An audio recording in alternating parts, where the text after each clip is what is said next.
Hello and assalamu alaikum everyone.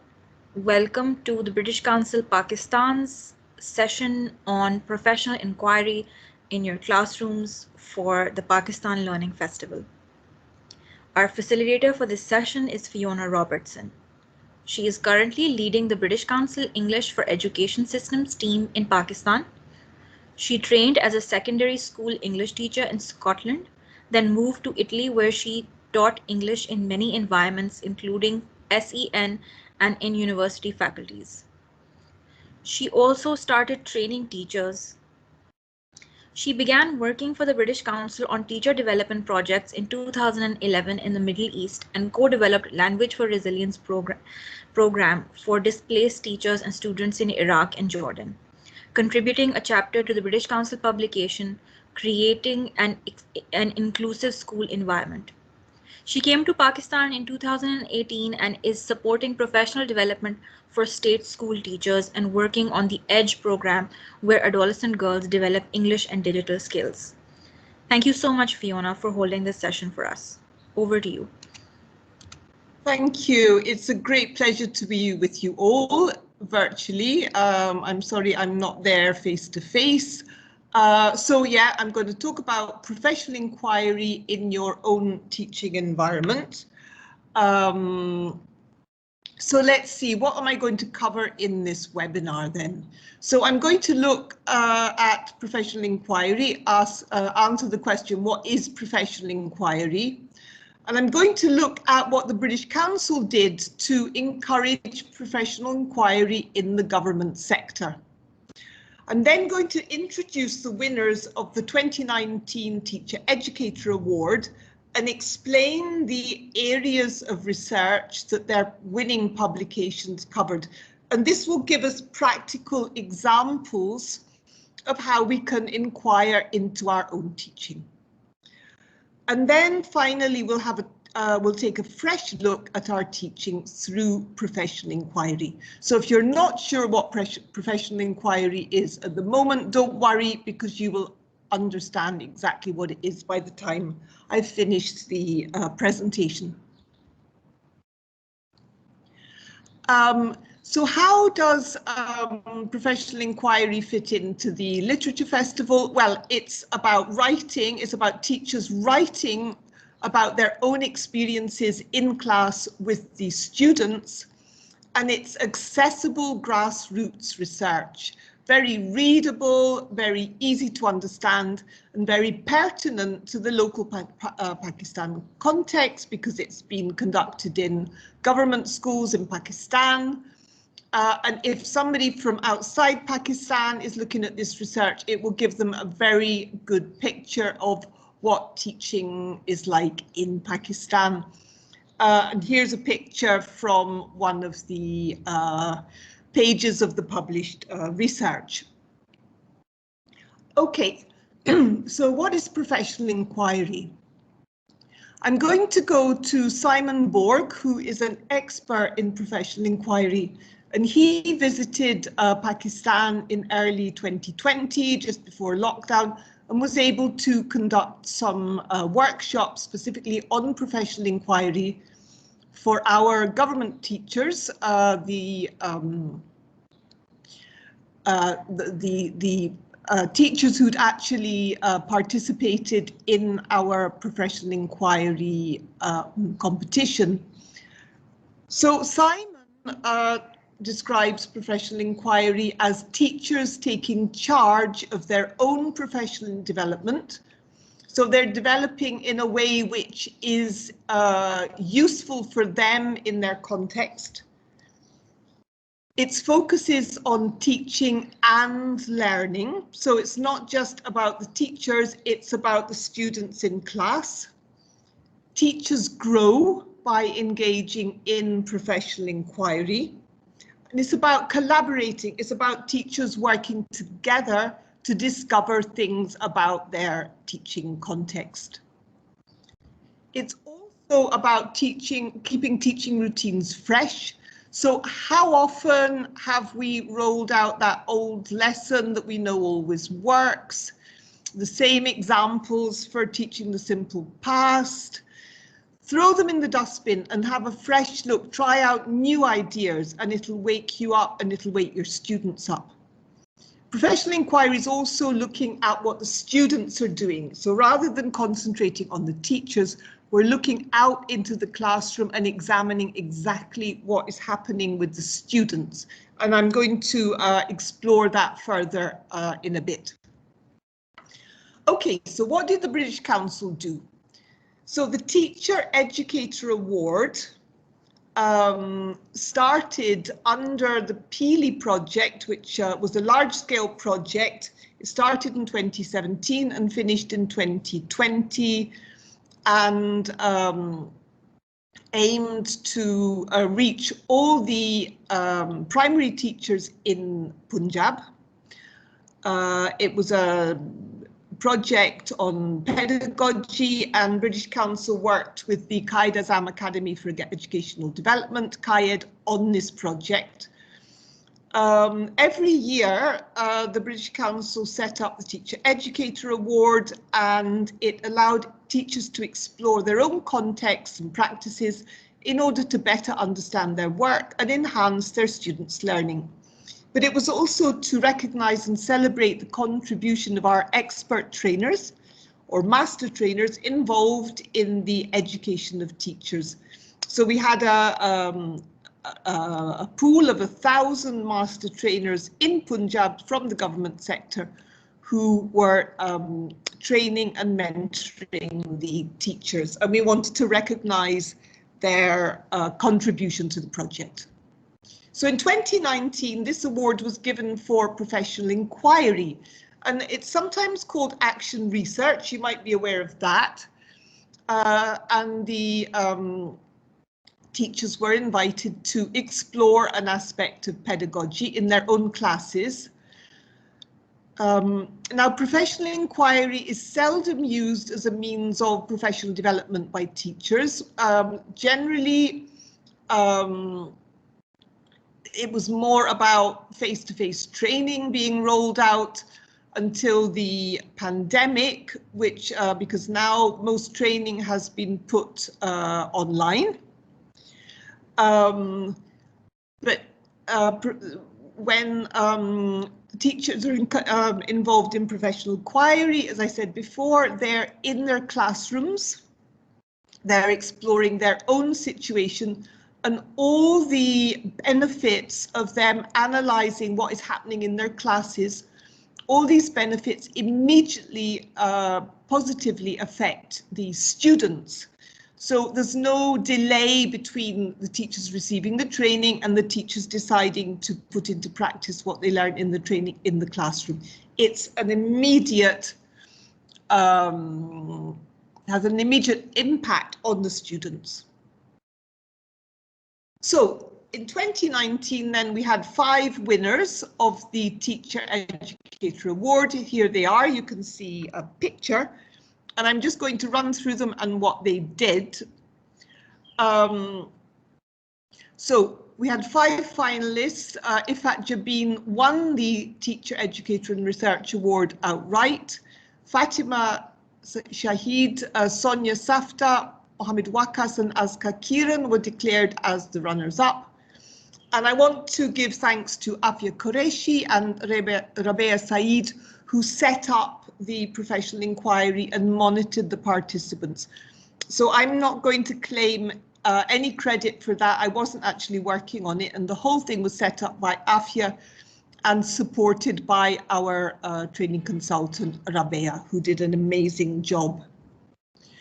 Okay, so somebody will have given you this link. It's really important before we continue that I underline that you're able to find all the research that I'm referring to in this document, which is the final Pili report. And right at the back of this document, you can find the published works of our 5 winners, and this is what I'm referring to. So I do urge you, not now, but maybe later on, to have a look at the report and explore further the research, that the expert trainers embarked on. So what did they actually do? Okay, so IFAT was exploring teaching speaking skills through audiovisual aids and activities. Fatima was looking at the effectiveness of pair and group work. Sonia used guided inquiry to develop 21st century skills. Wakas improved listening and speaking through focusing on the weak forms in pronunciation. And Aska wanted to create an inclusive classroom environment. So let's have a look in more detail at their work. And I'm going to do this by exploring 4 questions, again, which Simon Borg has suggested we ask ourselves if we are inquiring into our teaching. So the 4 questions are: what am I doing in class? Why am I doing it? Okay, so for example, we might know what we're doing. For example, I'm doing chapter 4 in the textbook. It's the simple past. But why am I doing it? It might be a little bit more difficult to answer. Why am I doing it? Because it's on the syllabus, because the students are going to be assessed. But is there another reason for doing it? How effective is it? And how can I make it more effective? Okay, so let's have a look at IFAT's work then.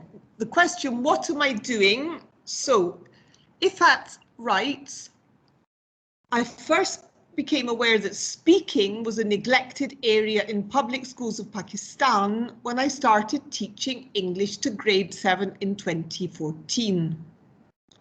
After observing my students, teachers, and the overall education department, I realized that speaking was not given sufficient attention. Okay, I think, we're all aware of that. Teachers often tell me that there's no speaking or listening because basically students are not tested in it. They don't need to speak or listen in English to pass the exam, so they don't want to waste time on it. But we know that, English is a language. Language is all about communication. So if we're not able to communicate in the language, we haven't mastered the subject. And also, in Pakistan, to succeed, you do need to be able to communicate in English. For a start, the secondary education is English medium instruction, and higher education is supposed to be in English.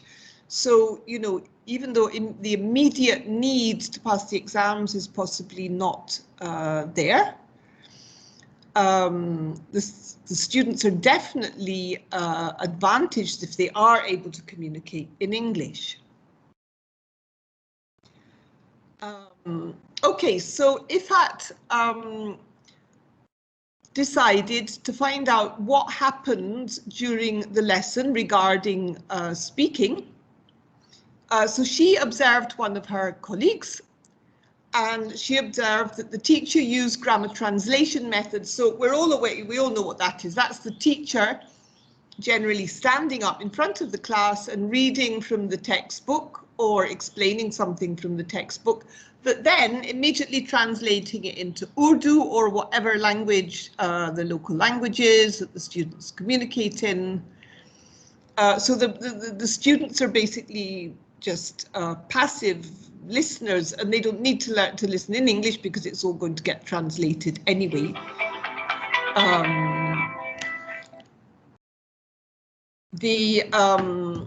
Sorry about that. The students obviously weren't participating because they were just sitting there listening to the teacher, or apparently listening to the teacher, or looking out the window, or doing maths homework or something. There were no activities, and there was no oral practice or speaking practice included in the lesson plan. So IFAT then asked, so what should have happened to create a lesson where students are effectively communicating in English? So she should have used direct method along with grammar translation method. So direct method is where you exclusively speak the target language, in this case English. So she says, yeah, she should have basically tried to communicate with the students in English first, and then if they had difficulty, she could back it up with the mother tongue. Or she could have communicated in English and maybe allowed the students to respond in mother tongue if they weren't able to reply in English. But there should have been some sort of attempt to communicate with the students in English, which would have woken them up. The student should have involved, the teacher should have involved the students more, which means having communicative activities, interactive activities. So put the students in pairs, put them in groups, got them to do some kind of active learning. And this teacher should have made oral practice an integral part of the English lesson, because otherwise the students are not going to be in the slightest bit motivated to speak. So IFAT goes on to say, our observations of the lesson also showed that over time and with the support provided by the teacher, the audiovisual aids, the drills, students became more confident in speaking English. So she looked at her colleague's lesson, she realized what was needed, that's the audiovisual aids, she needs drills, she needs to put the students in pairs and groups, she needs to give them specific activities, and the students bit by bit became more confident. But at first, the students were so unused to using English, they were shy and they even used to hide their faces while giving answers. But by the end of this cycle of 4 weeks, students were able to overcome their shyness and lack of confidence. So after 4 weeks, there was already a huge difference in the students' behavior, that they were starting to feel confident enough to communicate a little bit in English. Okay, so the next question, why am I doing this? So over to Fatima. So Fatima did her research on pair work and group work because she says, in my English lessons, I was aware that the students' levels of motivation and participation was low. I started to think about ways of involving them more in English lessons. So Fatima was inspired. She says, in April 2019, I visited a local school in Liverpool, UK. I observed an English lesson there in which teachers used pair and group work and the students were actively participating. This seemed like an idea I could integrate into my teaching.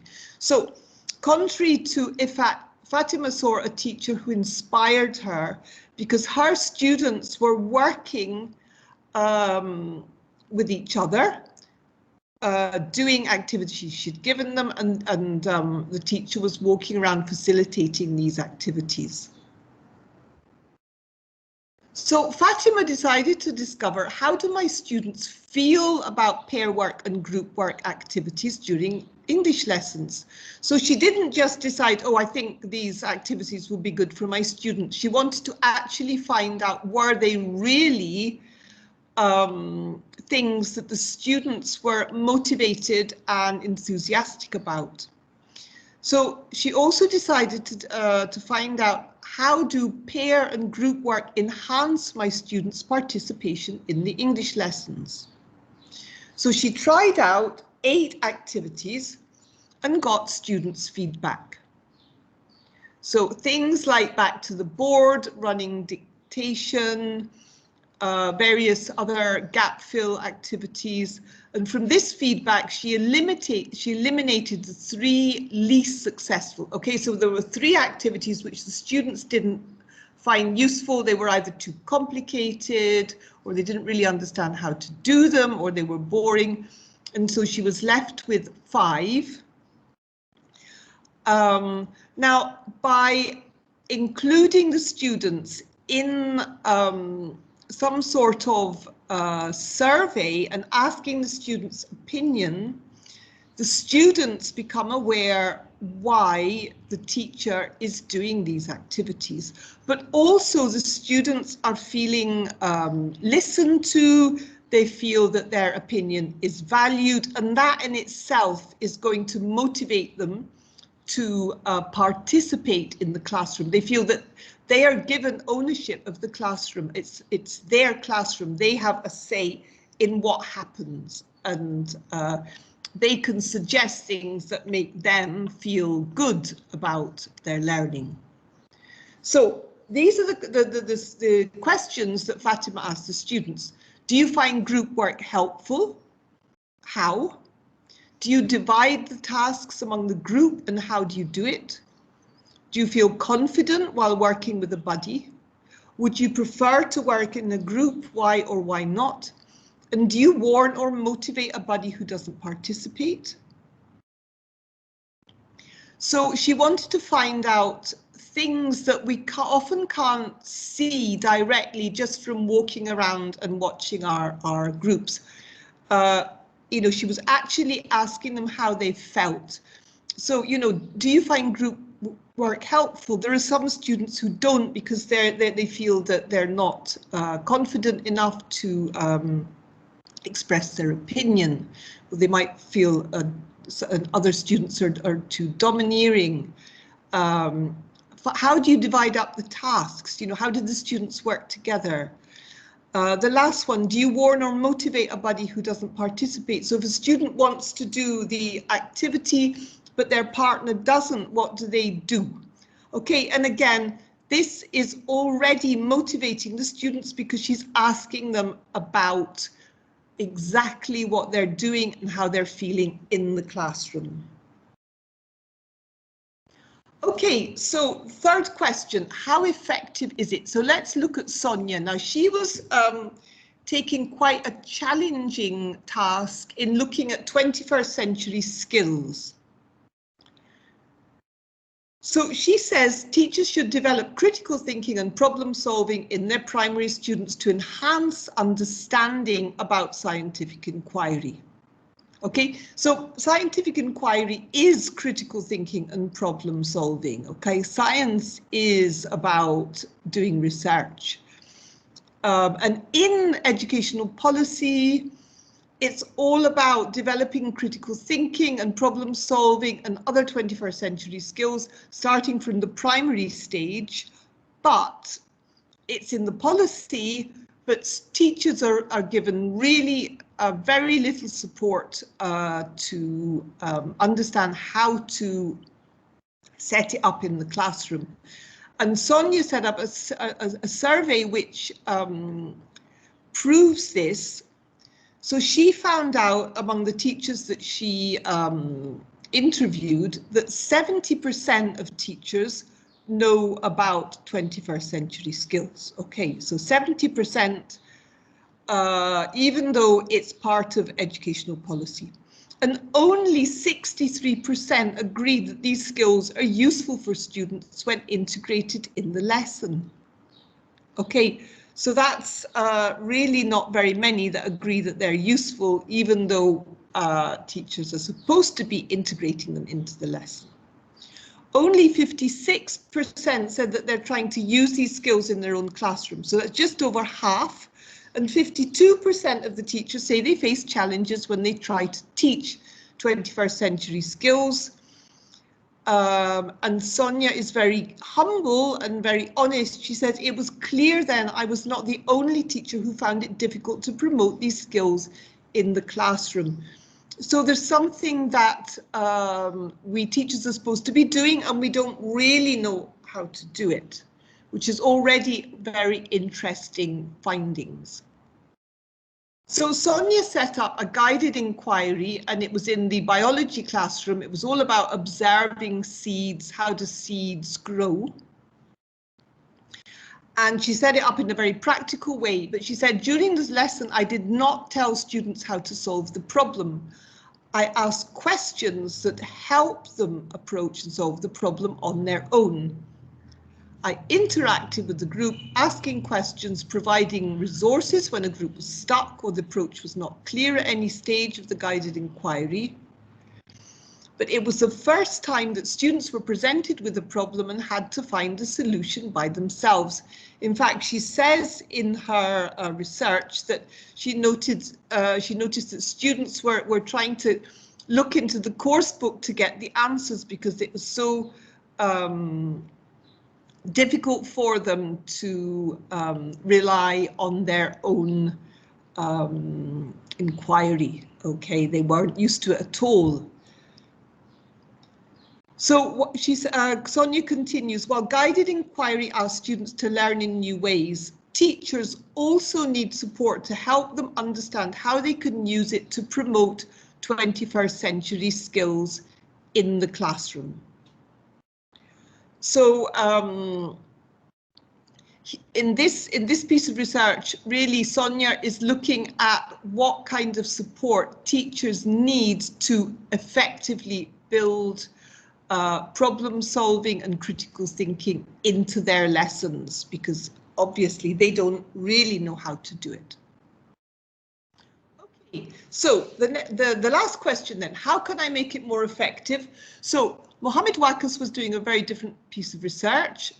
His hypothesis about pronunciation: if students are made aware of the importance of weak forms, their listening and speaking skills would be improved. So the importance of weak forms, the weak forms are the schwa, the sound, and the I sound. So in a word like vegetable, okay, so we have the stress on veg, the first syllable, vegetable. So t, that's an that's the schwa, that's the weak form, and bull, again, is another schwa, another sound. So that's it's really important in English to know where the stress is and where the weak forms are, because the whole of the rhythm of English depends on that and not on the way that the word is spelt. So if we think of the word like minute, like just a minute, so there we have a stress on min, okay, but the second syllable it, that's an I sound with a weak form. Okay, and generally the weak forms are the schwa and the I. Okay, so that's just to explain what he was looking at.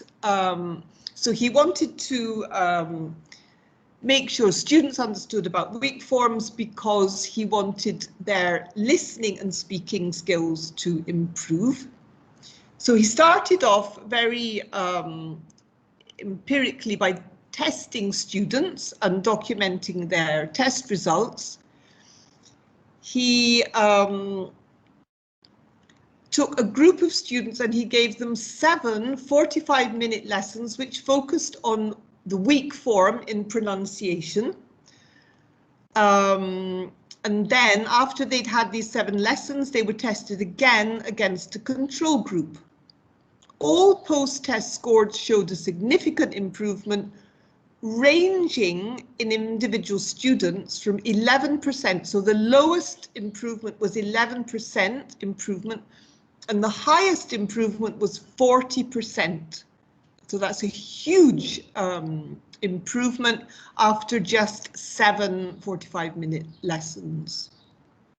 Okay, so he realized that he can make his teaching more effective by focusing on it.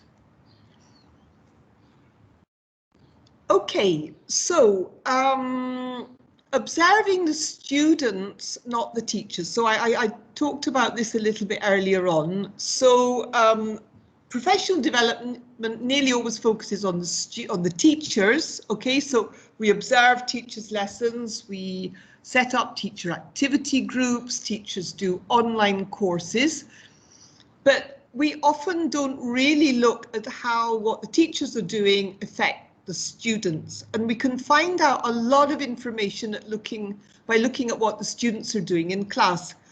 So years ago, actually, a colleague of mine happened to tell me when we were doing a teacher observation together. She said, look, I don't really look at the teacher, I look at the lesson plan, but then I look at how the teachers are the students are reacting to the teacher's instructions.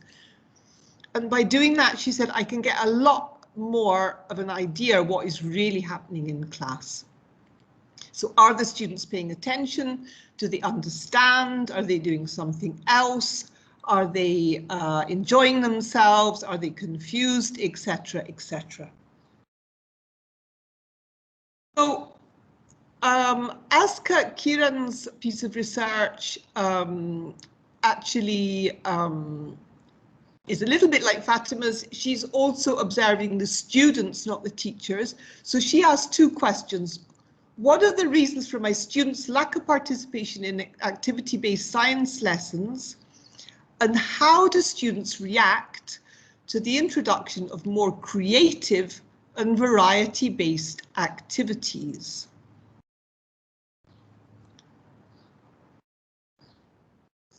She prepared a questionnaire using very sort of simple, easy, close-ended questions for the learners to find out, again, like Fatima, what they think and feel about certain areas such as classroom management, appropriate materials, so issues they might have with the textbook or the reading books or worksheets and technological resources, how they think and feel about the teacher's methodology, other students' attitudes and their achievement or motivation. So again, she involved them in the discussion, which, as I said before, is immediately going to make the students feel valued, and it's going to automatically motivate them.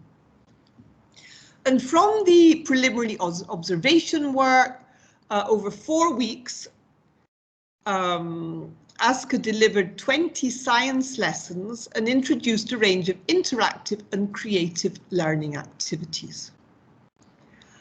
And she came up with 3 basic activities which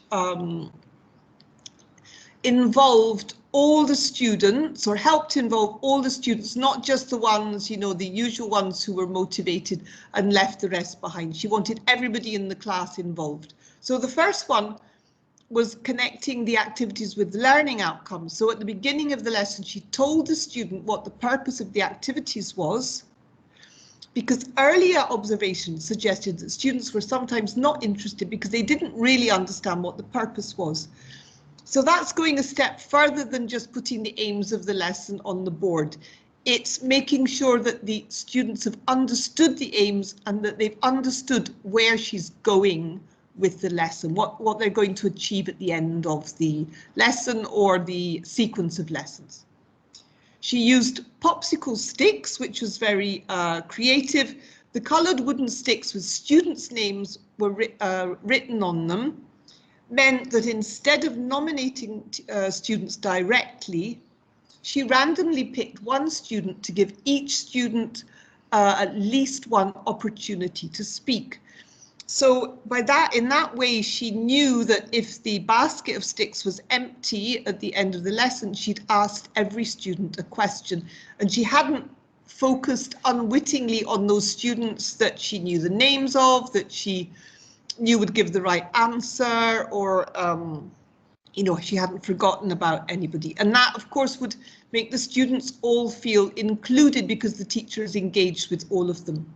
And finally, she made and displayed creative work, which is something that we often do, but she you know, found out that allowing students to display their creative and distinctive work further motivated them. Okay, so coming towards our conclusion then, I want to emphasize how important it is to take a fresh look at how we teach. Okay, we need to take an interest in our own teaching, because if I'm not interested in it, it's going to fall flat and the students are not going to be hooked in and interested. We have to be honest with ourselves. So was that lesson interesting and motivating? Could I have made it better?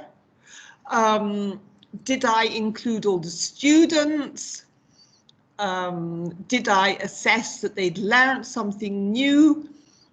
I need to really look at my students, make sure that I'm aware through questionnaires, through Mentimeter, through asking individual students what they think, make sure that I have a really good picture of all my students.